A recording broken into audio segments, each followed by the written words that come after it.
good. All right, good deal. All right, so slide 4 really was asking about or asking us to describe the strategic strengths and weaknesses of the RBV perspective as a strategic management tool used to improve performance and if it's useful or not. So really, in our discussions and readings and all the material this week, we talked about a number of different paradigms or lenses through which to view strategic management. Two of the most popular are industrial organization economics or IO economics and a resource-based view. Obviously here we're focusing in on our RBV, resource-based view. And it contends that the possession of strategic resources provides an organization with opportunities to develop competitive advantages over its rivals, right?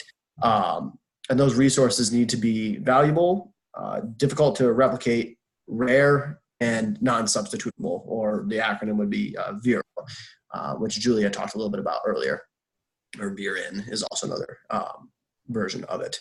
But in other words, when a company owns resources hard to find and difficult to create or replicate, that company can leverage those resources to further distance itself from its competitors and create competitive strategic advantages, right?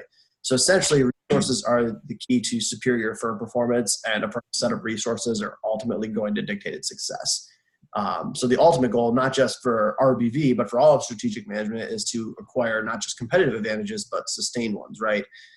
So in order to determine if a resource or capability can be leveraged as a sustainable competitive advantage, it asks the following questions. So if you look over on the right, you see the little chart, and this is kind of a flow chart of kind of questions to quantify or to qualify resources. So first it asks, is it valuable? If it's not valuable, it's actually probably a competitive disadvantage. If you have resources that aren't valuable at all, you're wasting your resources. But if it is valuable, is it rare? If it's not, you're at competitive parity, right? You're kind of in line with everybody else, right? Is it costly to imitate? If it's not, it's probably a temporary competitive advantage because somebody's probably going to do the same thing eventually, right? That competitive advantage you have is not going to last long. And finally, if it's all of those three things and it is also organized to capture value, or it's not organized to capture value, it's also going to be a temporary competitive advantage. But if it is all four of those things, you probably have a sustained competitive advantage. It's pretty much the quick and dirty summary of the flow chart of kind of how to qualify a resource under the RBV view. So if you wouldn't mind jumping over to the next slide. So here we're talking about, all right, so what are the strengths and weaknesses of this view? There's many different opinions on it. I think Professor Meeks even talked about it in one of his videos. There's got some weaknesses. So we'll start with the strengths, though. Its major strength is that it helps set a criteria for identifying resources that are ultimately going to drive competitive advantages. It also helps managers and executives decide what resources are important through that criteria and which are not important within an organization. It's a pretty flexible model, so it can be adapted to pretty much any industry, which is pretty helpful. But again, like I said, there's downsides to the model. And kind of thinking about the model, these are some of the ones that kind of came to mind for me. So the first of which here is the fact that it doesn't put as much focus on how to leverage resources to become competitive advantages. It does a good job pointing out resources that can be leveraged, but not necessarily how to take them and turn them into capabilities that would be competitive advantages, which at the end of the day is kind of the make or break factor, right? So secondly, it can be difficult to find resources that actually satisfy all four criteria. And even if a firm could acquire a resource, or assuming they did, that satisfies all four of those criteria, there's no guarantee that it's going to stay that way. Things change, markets change, some things become more available, some things become less available. That you're not guaranteed to stay in any four of those categories, which means it's not truly a sustainable competitive advantage as the model would assume it would be, right? It's not permanent, nothing's permanent. And speaking of the VERO criteria, it can be hard to kind of quantify those four factors because they can be really subjective and relative. So for instance, how would an executive quantify if a resource is valuable or rare? There's no standard for value or rarity.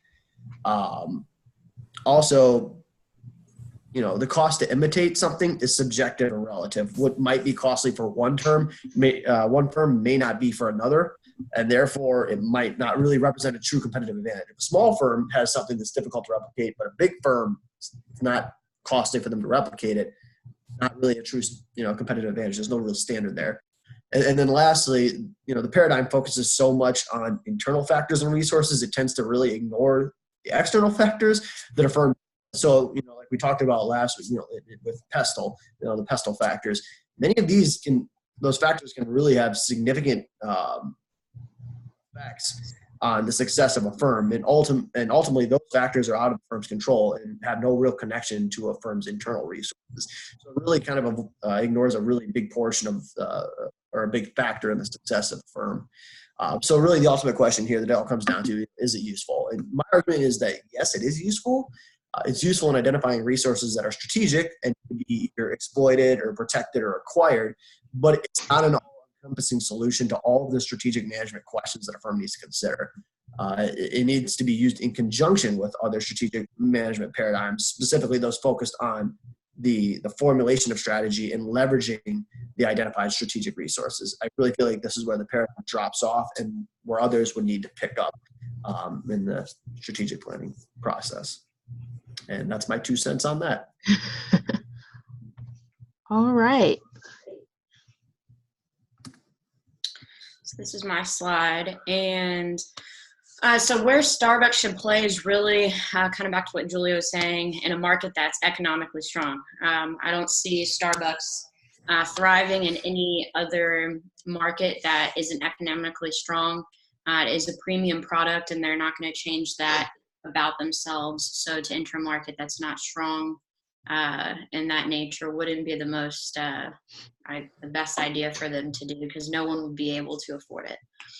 Now, how they can win in these markets, in the economically strong markets, is doing everything that they're already doing that's already making them successful. So making sure that they're staying on top of being flexible to that market research. So when they do emerge into various markets and all the new markets, that they're able to stay sensitive to the culture of all of those markets and really staying flexible to that customer, those customer preferences, and having that base and that foundation of knowledge is really going to be one of the factors that will allow them to maximize on their potential.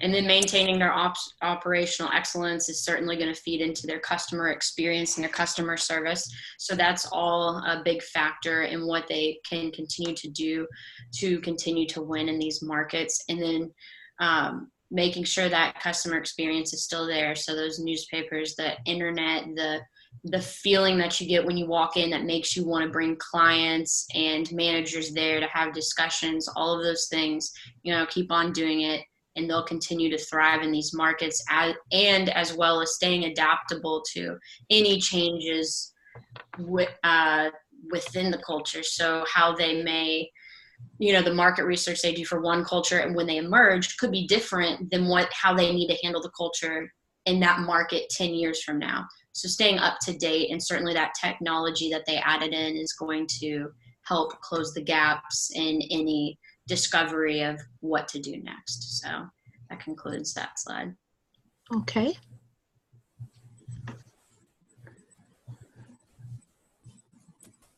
I'm not really going to read off my slide, but from what I've read in regards to what's the difference between low-cost leadership and differentiation, low cost, pretty much, if you are a competitor or if you're in competition, you can do everything possible basically to have your supplies or offer your products to people at a lower cost.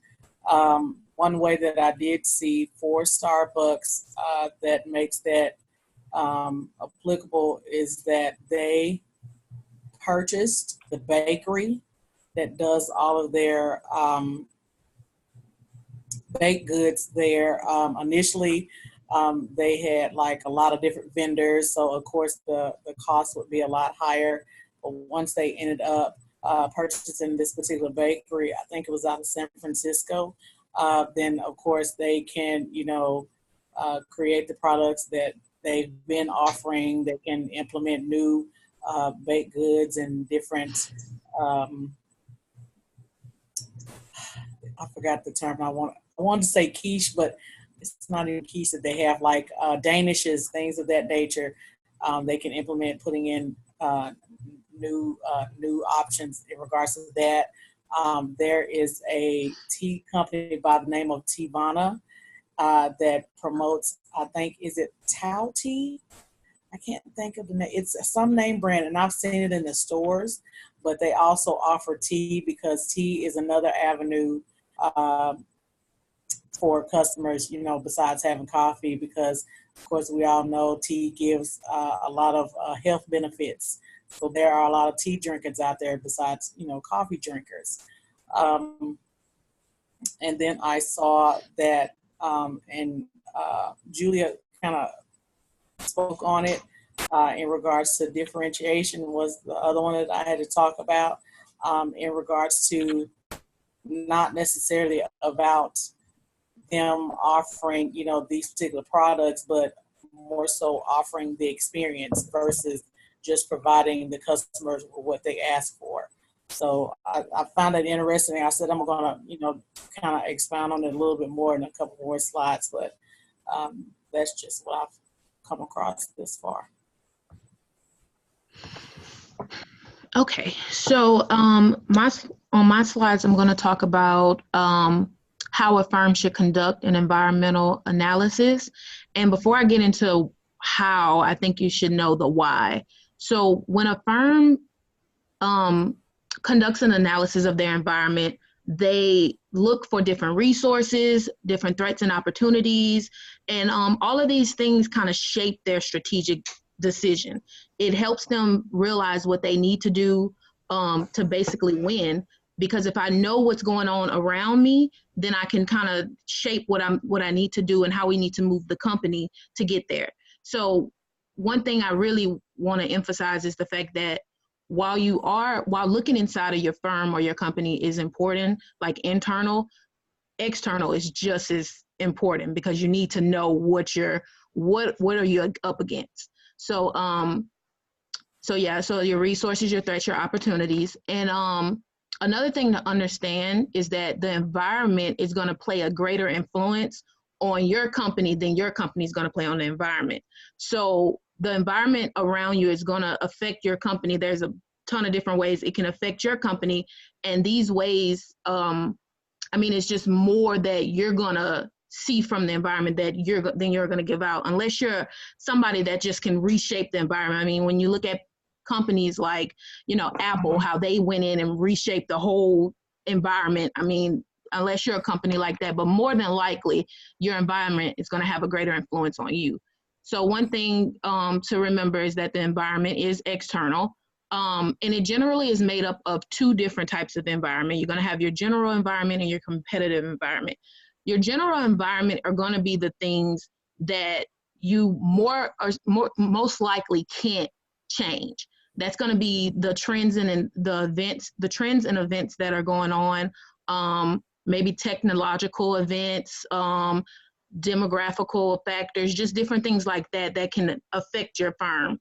And your competitive is going to be more of the industry itself. That's going to be that competition that you're up against. So on our next slide, we're going to get into the type of environmental or the type of environment analysis that you can conduct. So the first analysis that you can conduct on the environment, because you need to know what affects your firm, what can potentially affect your firm, is political factors. And that's more of the role of the government. So if you're used to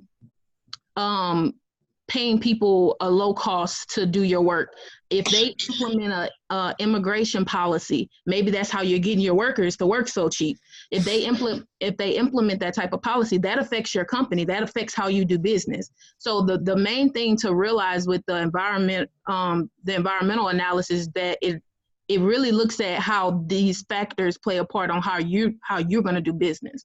So the next factor is the economic factor. That involves like your economic and your financial conditions. That's going to be things like interest rates, just how the economy is doing. If you're a low cost business like a Dollar Tree or something like that, and the economy is doing bad, then that can have a positive effect on your company because more people are going to do business because you're selling that type of thing. The next thing is social factors, and that involves the demographics and the cultural trends. So if everybody's in health and your company is selling weight loss, that's positive. That's going to affect your company in a positive way. So that's something that you need to know, and that's something that can structure how you do business. So technological factors, of course, it involves the scientific advances. Every company is pretty much going to get to a point when they have to use technology in some type of way. So stand up on your technology and knowing what's out there, what's in the market, that can help your company. Like with Starbucks and the app, that's something our culture is used to. So that's something that they had to roll in for. They had to actually use that to reach our culture. So knowing that and doing an analysis that incorporates your technological features is going to be important. And the next factor is environmental factor. That's going to be the natural environment. That's what I technically thought of when I first saw when I first thought of an environment analysis. I thought strictly just the environmental factors. I thought anything dealing with nature. I'm like, okay, if it's the outside world, like that's what we're talking about, until I researched more and saw this. But that's going to involve like the natural environment, the physical. Then legal factors are going to be it's going to involve the law and the courts, and that's important to your company as well, because if it's a law that you have to give your employees so much health insurance, or you have to do so many health and safety regulations, that's something that your company has to factor in on how you're going to do business.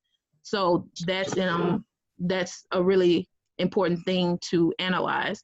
And your pestle analysis is going to focus more on your general environment. That's your cultures and your trends. That's an analysis that typically is just, it lays beyond our control, but it's something we have to take into consideration. And our next analysis is going to be the 5 forces analysis. This is more of the industry itself, because when you go into an industry, you have to know what you're up against. And the 5 force analysis really breaks down 5 different things you have to look at when you go into a particular industry. And this is going to relate more to the competitive environment.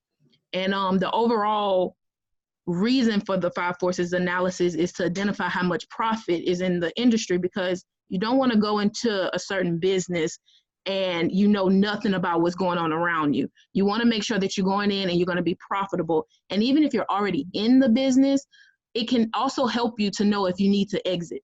Because if you're coming in, or if you're already in and you're not, your profit potential is weak, then you need to exit because you're not going to make any money.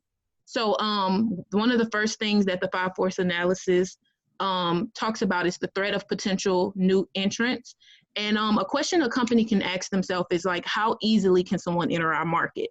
Because if someone can just easily enter and maybe there's a fixed number of customers, then that's going to throw your game off, because now you have an additional firm that's doing the same thing that you're doing.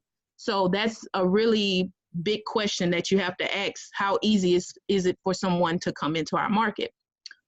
Your second question is going to be the threat of substitutes, which is how easily can we be replaced?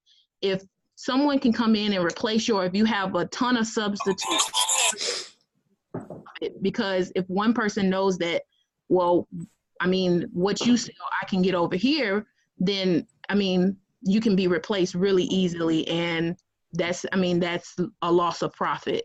So the 3 and 4 are going to focus on the power that suppliers have and the power that buyers have. So with suppliers, it's going to be more of, are we reliant upon one supplier or multiple? Because if you're reliant upon one supplier, then that supplier may say, well, you need me because I have what, you know, in order for you to do successful business, you need my business. So why don't I just raise the prices so I can make more money? Well, if you have multiple suppliers, then you can say, okay, well, since you guys are doing this, we can go over here because they're not trying to raise their prices on me. So that's something you have to take into consideration when you go into the industry as well. The power of buyers, a question that a company can ask themselves is, how big is our clientele? I mean, if you have 100 people that are buying your product and one person says, well, I don't want to pay this much, and they exit or they stop buying from you, you still have 99 people that's going to keep your business rolling. But if you have 5 people and one person says, well, I don't want to do this anymore, you only have 4 people that you're relying on to bring you profit. So it's, you know, you need to analyze, okay, how, you know, how big is our clientele? Do these buyers have the power to affect our bottom line? And so with the 5th one, it's going to be our more of analyzing the competition. So a question that a company can ask themselves is, how stiff is our competition? If you go into a business that there's already all these top people, I mean, they're making profits. It's so much competition. I mean, you have to analyze, can you come into the market and actually make a profit? Because these people are already so strong and firm in the market. So is there room for me amongst my competition to actually get a profit out of this? And so one of the things about the 5 forces analysis is, if all of these forces work to undermine profit, then your profit potential is strong. You can go into the market or the industry and make a profit. So it's more of a positive. And if all the 5 forces work to undermine profit, then that means your profit potential is weak. That means that, you know, you can still go into the industry, but are you really going to make a profit off this? And so this is something that really needs to be analyzed, because once your profit potential is determined, then you can start making strategic moves to say, okay, this is how we're going to do this. This is how we're going to move the company. And it works, and you'll actually make a profit in the end. So that is all with my slide. Ooh,